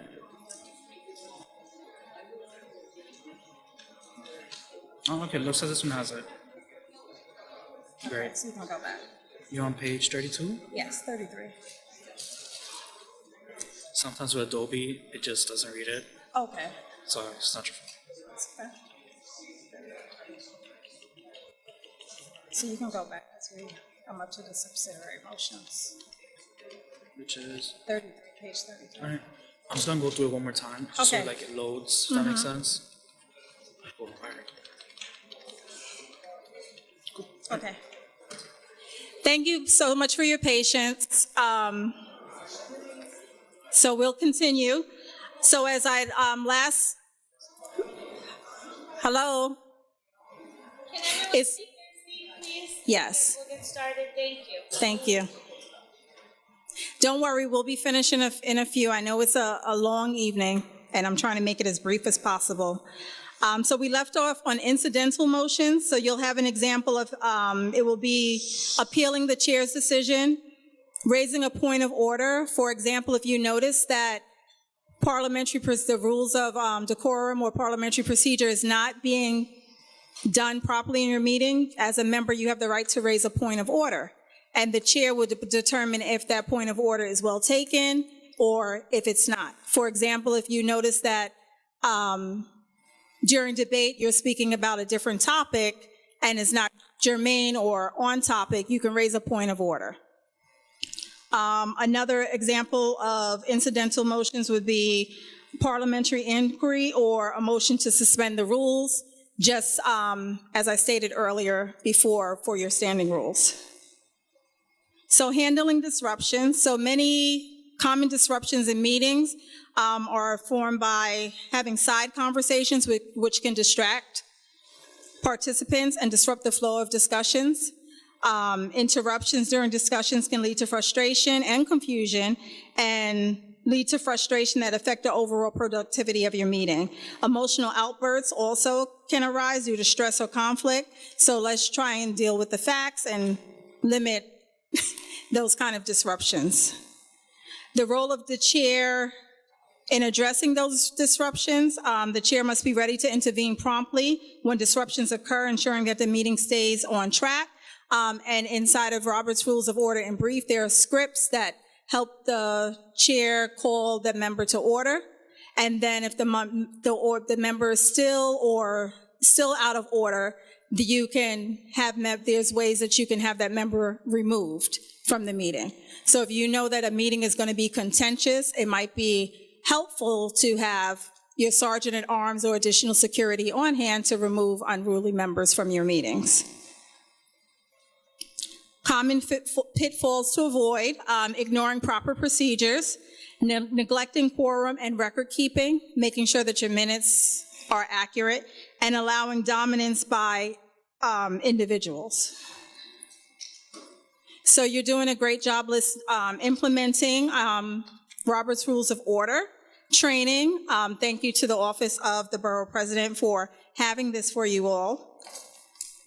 It helps you with confidence in your participation in the meeting and enhances overall meeting effectiveness when everyone is trained on parliamentary procedure. And we know that there are diverse training methods. So right now we offer if you go to the National Association of Parliamentarians, they have on-demand workshops as well if you're not able to attend in-person workshops. And the CEC does give a fall and spring series of parliamentary procedure workshops on different topics to help improve your skill set. Here are some of the resources. As I stated before, Robert's Rules of Order in Brief and the full version, and the parliamentarians.org website is a great website to look at on-demand webinars, and also purchase materials that you may or may not see on Amazon. And if you're interested in becoming a member of the National Association of Parliamentarians and learn more about parliamentary procedure, and to find an electronic unit or in-person unit in the Bronx or in other boroughs, you may also search on this website as well. So in conclusion, understanding Robert's Rules of Order is crucial for conducting meetings that are organized and efficient. Clarifying roles within your meetings helps everyone ensure that everyone contributes effectively to the decision-making process. Fostering a respectful atmosphere encourages open dialogue and enhances participation in discussions. And by adhering to established procedures, organizations can effectively reach their objectives and make more informed decisions. So I'll open up the floor if anyone has any brief questions. If not, my information will be on the slides. You can email me or give me a call if you have any pressing, burning questions. And my closing remarks: as you begin this journey, remember your role is about service, fairness, and making sure every Bronx voice is represented. With the right structure, you'll move discussions forward, resolve differences respectfully, and deliver results your neighborhood can feel. Thank you again to the Office of the Bronx Borough President for bringing us together, and thank you all for stepping up to serve. The Bronx is stronger because of your commitment.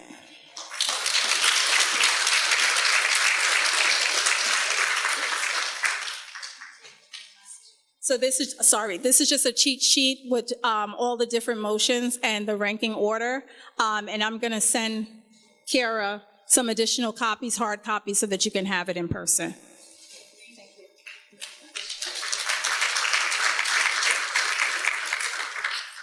So next is going to be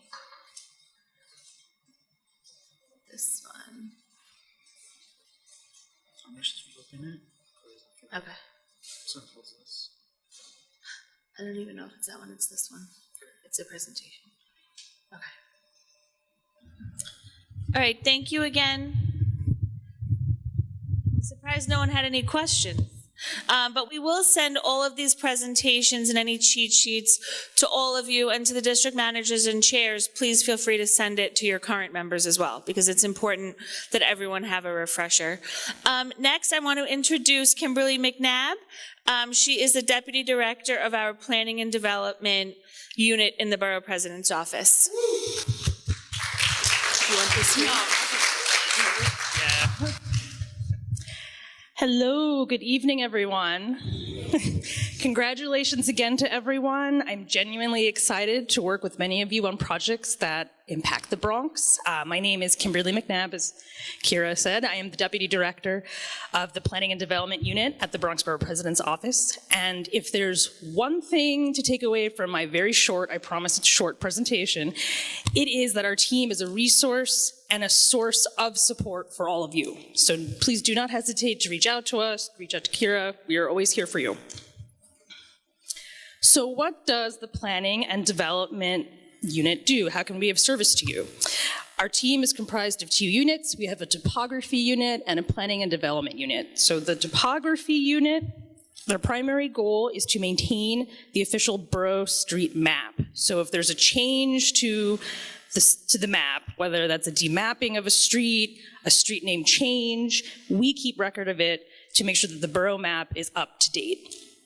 Another primary function of this unit is to issue house number addresses, which is typically required for new developments, but we also find ourselves resolving discrepancies or changes to existing addresses whenever that is needed. Sometimes there's issues with mail getting delivered to wrong places, people arbitrarily giving their own addresses when they shouldn't. It does cause confusion sometimes. As of today, we have processed 451 house number requests. Roughly around this time last year, the total was at 367, so we have surpassed that number, and we're on track to process more than 500 applications. Our team will use this data from the applications to complete an analysis of development trends and changes throughout the borough, and we use all that information and publish it out in our annual development report. These are sample slides from last year's report. We have reports dating back from 2022 all the way to last year. Those can be found and downloaded on our website at your convenience. The report provides a detailed breakdown of total cost, number of units, and square footage of residential, commercial, and institutional developments. I know this might be a little hard to read, but this slide with the map has a breakdown of the new residential units that we accounted for with our data by community district, which I think would be of interest to people in the room today. But there's plenty of other breakdowns. So where's this thing? Just go back really quick. Moving on to the Planning and Development Unit, we advise and set policy on land use matters. We also play a role in what you'll learn more about in a moment here with City Planning, the Uniform Land Use Review Process, aka ULURP. Specifically, we host public hearings in person and virtually, and we draft the Borough President's recommendations for local land use developments or for some larger projects. Some of you are, I'm sure all of you are familiar with the Kingsbridge Armory redevelopment proposal and the Metro North neighborhood plan. You can find all of the Borough President's recommendations on our website as well. We welcome public testimony in person or by email during public hearings, and we take those submissions into consideration for the final recommendation. Other major projects that our team is currently involved in, this is just a short list. We are involved with the Cross Bronx Expressway Vision, the Harlem River Waterfront Greenway Study, and the local Law 97 rollout. And the biggest project and most recent project that we're involved in right now is the Greater Morris Park DRI grant. So earlier this spring, we won a $20 million grant through the state's Downtown Revitalization Initiative for the Greater Morris Park area. And so we are actually at a point now where we have received a number of project proposals to use that money, a number of which will be selected by a committee and make announcements for awards later this year. We also partner with our capital programs unit at the Borough President's Office to help make decisions on budget allocations, and we collaborate and support the work by city agencies and economic development groups on projects. You know, if there's a project to add a bus lane, or there's sanitation concerns, the construction of new housing, you know, it's a small sample of what our team works on with developers, agencies, and the public. So in summary, the two units work very hard together to ensure that policies and land use changes advance to the benefit of our great borough.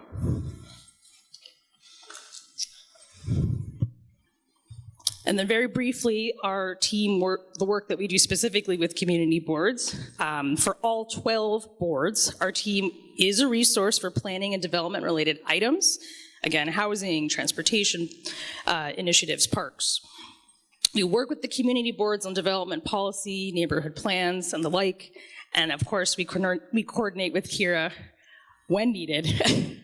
She's also a resource for us. So this is our team and our contact information. I do have a star next to one of our senior planners. A handful of you have been around for a while and may know Sam Goodman, and he will be very mad at me for doing this, but he is retiring this year after his many, many years of service. He will be retiring in October. And we will miss him greatly, but we wish him all the best in the next chapter.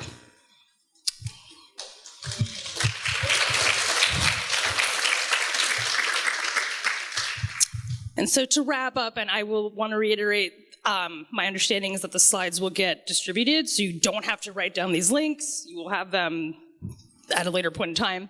I have the link up here for our planning page. That's our main page that has the reports and the links to the Borough President's recommendations. And there's a direct link here also to the Borough President's strategic policy statement. And then the following links are actually links we also use in our own work. The first two, ZOLA, which is the zoning and land use map. This is a great resource if you want to learn more about zoning regulations for your property or another property. And then the zoning application portal, or ZAP, allows you to search for projects that are in the ULURP process. So if you want to learn more about the Kingsbridge Armory proposal, for example, all of those public documents are there, including the community board votes. If in this process, which you'll learn more about in a moment, you have a chance to vote on some of these projects, those are documented and made public on this website. And then lastly, we have the city map, where you can search for building information by block and lot. There's all kinds of information in there. And then the NYC street map, where you can find the official mapped with name and status of a street. So you can find out if it's a city-owned street, if it's a private street. And you can also see how the grid of the Bronx, if you want to call it a grid, has changed over time. So again, my contact information is at the bottom, but you will get these slides, so you don't have to write all this down. But thank you so much, and congratulations.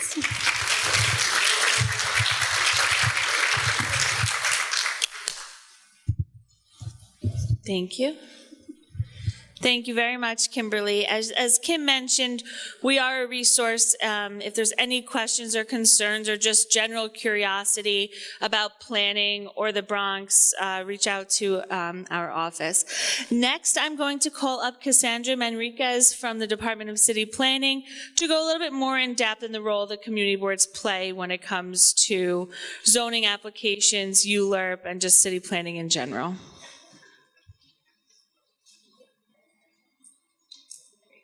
Thank you so much. Do you want this here or here? Yeah, that works. Thank you. Can I click this one? Yep. Perfect. Thank you. Hi, everyone. My name is Cassandra Manriquez, and I work in the Bronx office for the Department of City Planning. I work with boards 4 and 5. Every one of our planners in the office works with 1 or 2 boards, and we're all excited to meet you at some point in the next year.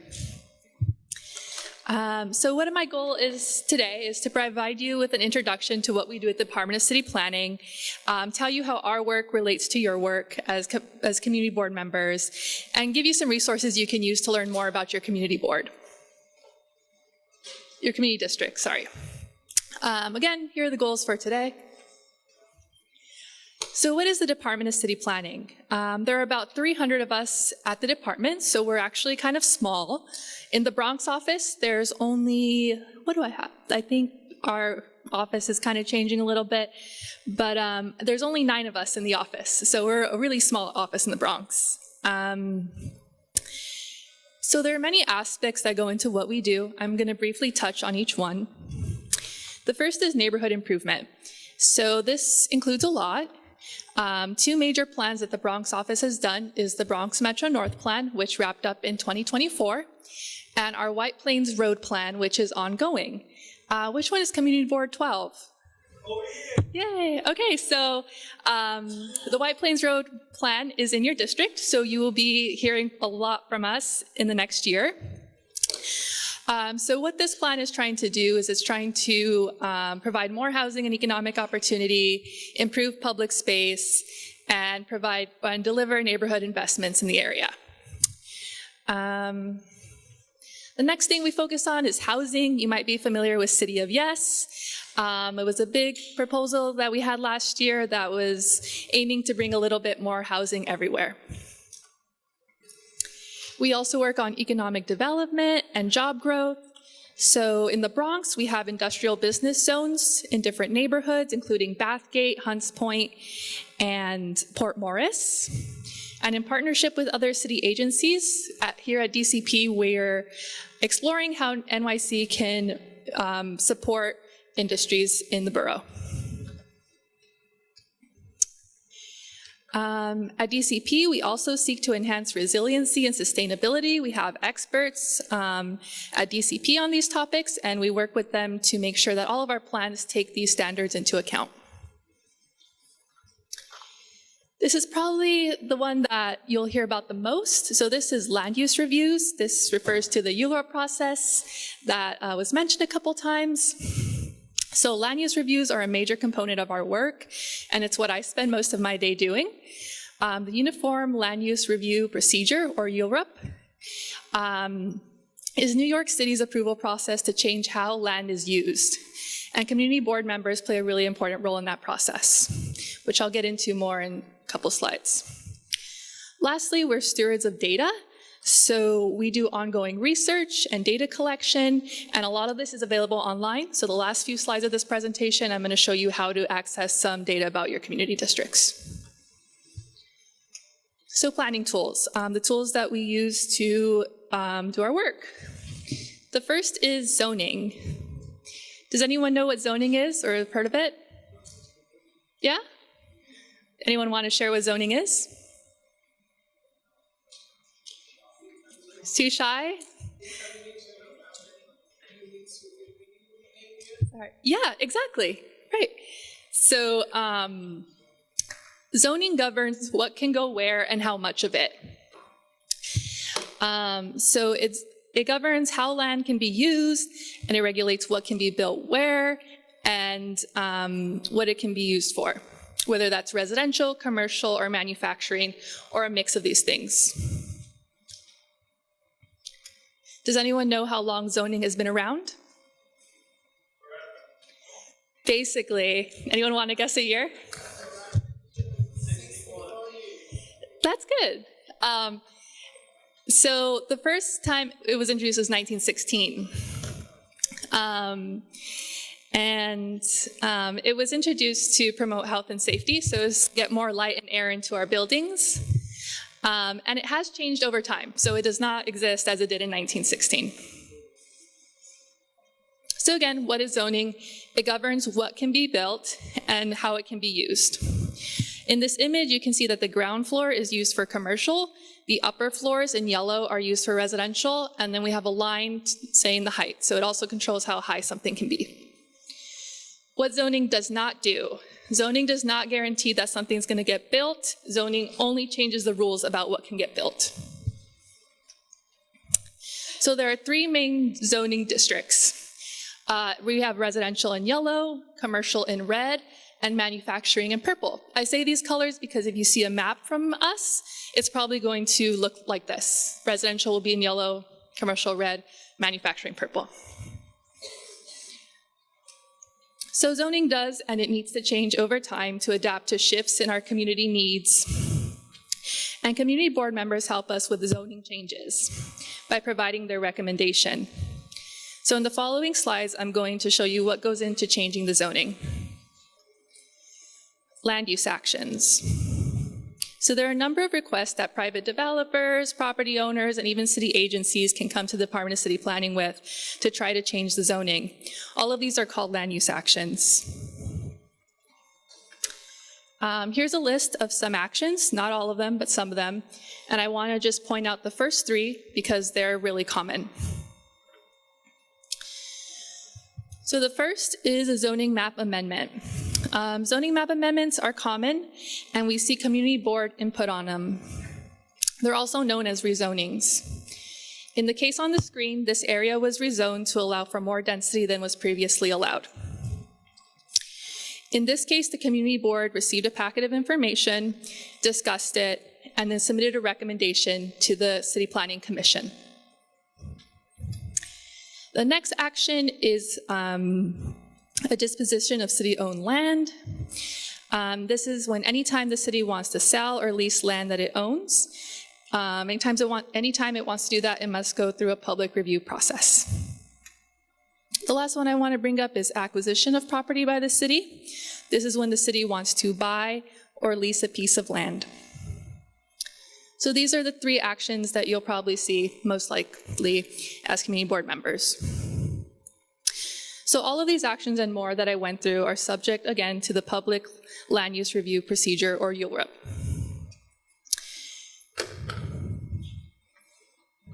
The ULRP process can take up to 7 months, and community boards are the first stakeholders to review it. And then it goes to the borough president's office. So community board reviews it, provides a recommendation, borough president's office reviews it and provides a recommendation as well. So on the screen is what will happen when a ULRP application is in your hands as a community board member. The applicants, whether that's a developer or a city agency, will present the land use actions they're requesting to your community board. That's usually at a committee meeting. If your community board has like a land use committee, it's usually at that meeting. The community board will hold a public hearing to receive input from the public on this project. And then the community board votes and submits their recommendation to the City Planning Commission. And the City Planning Commission takes that into account when they've cast their votes. So I'll briefly go over some online resources that you can look at. The first I want to point you to is our website. It's newly designed, so we're excited about it. And I recommend that you take a look at the Planning, Zoning, and Resources tabs. So let's see. In the Planning tab, you can learn more about neighborhood plans, including the White Plains Road plan that I mentioned earlier. You can also explore different topics like housing, economy, and capital planning. In the Zoning tab, you can learn more about the zoning districts I mentioned, commercial, manufacturing, residential. And in the Resources tab, you can find a lot of helpful information about your community. So if you were to scroll down on this page, you could find the, what do we call this? The Community Profiles website. This is where you can click on your community district to find census information, land use information, and zoning information, and much more. It's a really, really great resource.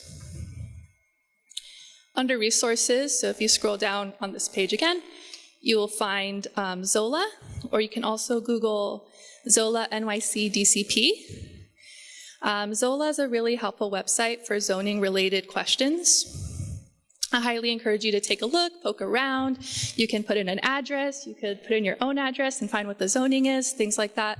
It's really helpful. And on the left, there's some filters.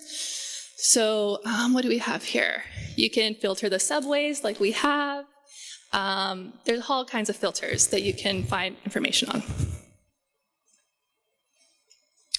And then the last one is Population Fact Finder. This one's one of my favorites. This is a great tool for visually understanding census and demographic data. And that's all I have for you, and I'm happy to answer any questions.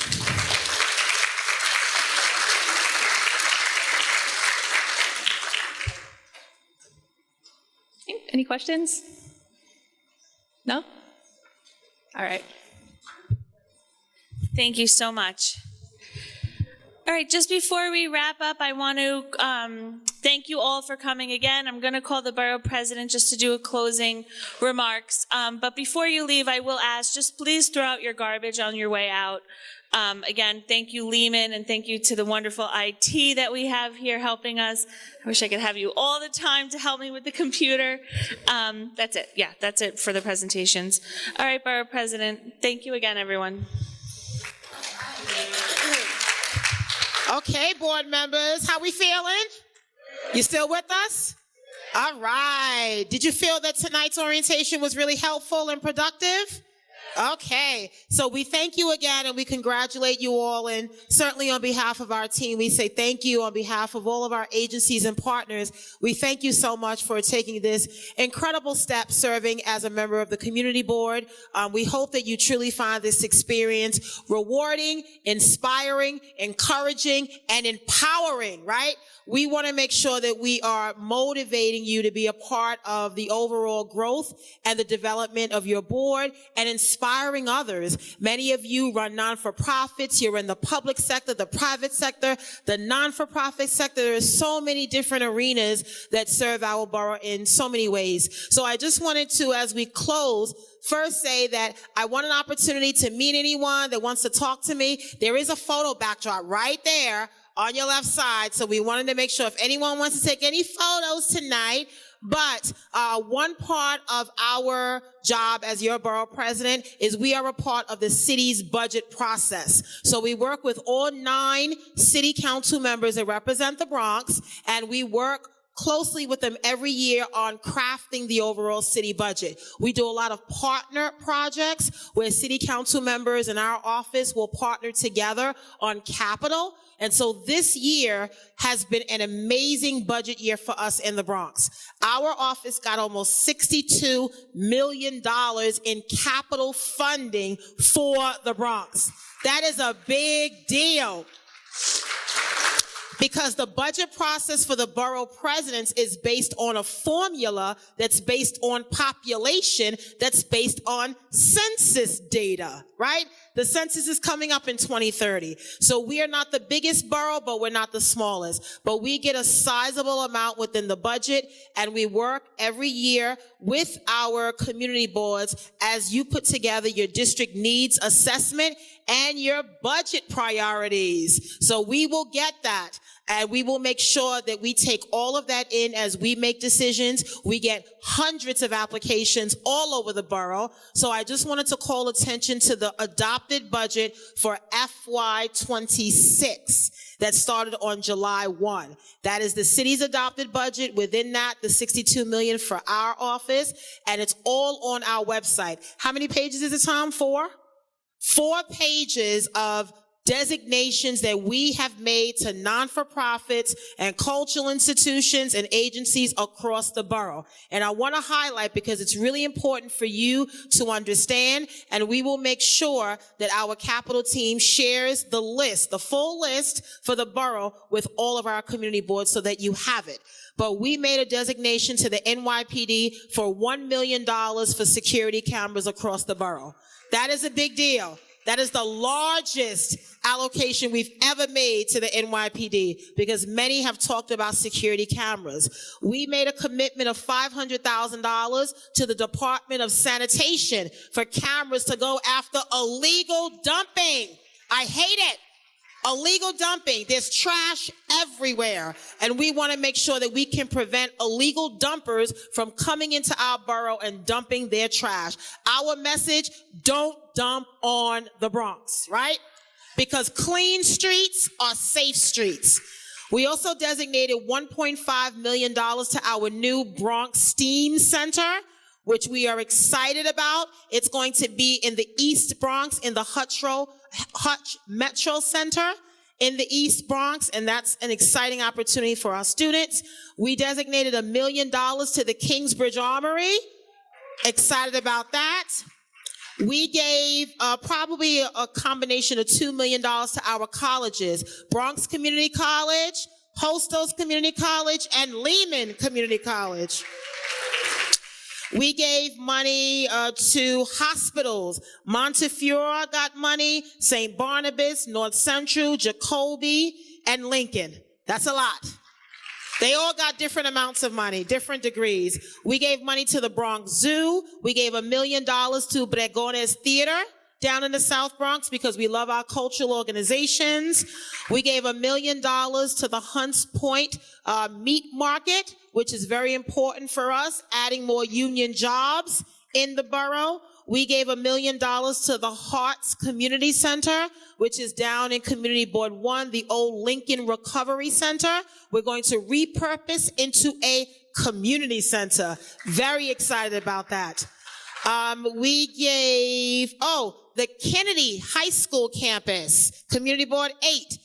Earlier this year, we cut the ribbon for the new athletic field at the Kennedy campus with Councilmember Dinowitz and Councilmember Carmen De La Rosa. And it's $5 million commitment, beautiful new athletic field. So we added $500,000 to Kennedy to transform the bleachers and $450,000 for cameras at Kennedy. Big, big deal. We gave $1 million to the Lehman High School campus. That's a big deal. And overall, that commitment with other elected officials is $6 million to Lehman for the transformation of their athletic field. That is a big deal. And earlier this year, Community Board 4, Taft campus in CB4, beautiful new athletic field that we've done. We're going across the borough, folks. All of our high school campuses need to be modernized. And as we get the Reso A applications, we work with the principals and the managers, we're going to get that done. Every single campus is getting touched in our budget. The Webster PAL, we gave them $1 million, and overall with the elected officials, $8 million for the Webster PAL. I think that's Community Board 7, right, Tom? I think it's 7. Is it 6? 2255 Webster? Oh, it's Board 5. Okay. Webster PAL, Community Board 5. That was 5 or 7. And Renaissance Youth Center, great program that we represent in Community Board 3. And we are working with elected officials so Renaissance can purchase their entire building, and we got $6.3 million with elected officials. A lot of money. So for the full list, visit the website. As I said, there were 4 pages. A lot of your schools in your districts got funding from us. Most of our campuses, like the Christopher Columbus campus, every school in that campus got money. The Theodore Roosevelt campus, schools there got it. We made sure that we went across the borough. Our schools need help and support, and we want to make sure that we do our part. The non-for-profits that we represent, we gave them a lot of money as well, and we also did a significant amount for housing. Housing is a fundamental right. New housing and renovated housing. And so for more information, please visit our website. Again, we'll make sure that our leaders at all boards get the full list. And this is something that we take with such consideration because we get a lot of requests. Everyone needs support, but we want to make sure that we go across the borough where the need is the greatest. And these are investments that we're making for a lifetime, right?